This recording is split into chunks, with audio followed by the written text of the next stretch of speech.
So my dear friend and subscriber Casey S. asked me, what got me into science and what is my favorite discipline?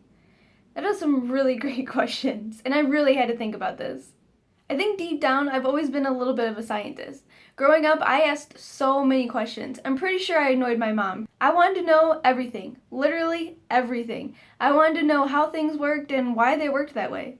And I was lucky enough to have a mom that didn't push that aside. She let me ask her way too many questions. And that kept my curiosity going. And as a kid, I didn't want baby dolls for gifts. I wanted toy microscopes and I wanted chemistry sets.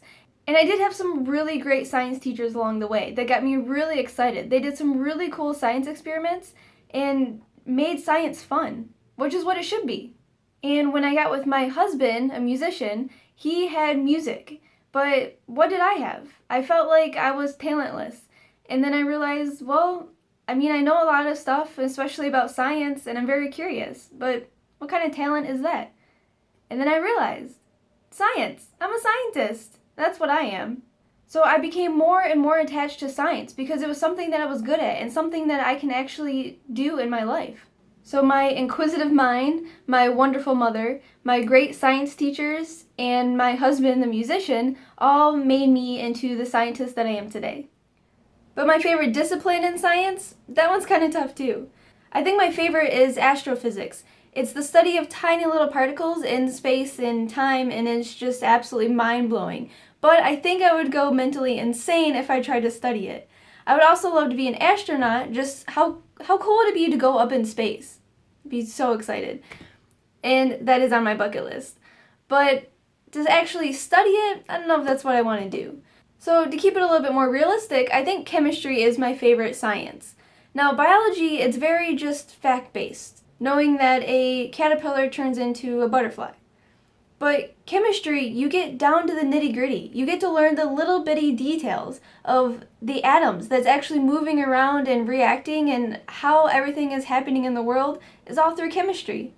And I've always loved that you can mix different solutions together and get completely different results. Like, do you remember our Supercooled experiment? The water instantly turned from liquid to solid, into ice. And it was like a magic trick. But with magic, once you learn how it happens, it immediately becomes less interesting.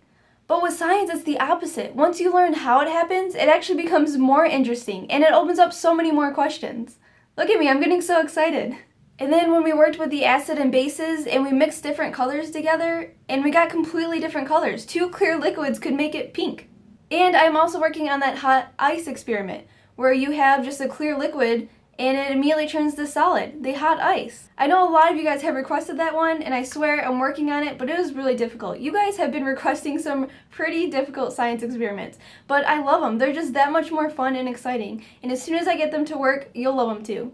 Thank you, Casey, for requesting this video. If you guys want to see anything, let me know down below, and I will see you tomorrow. Bye!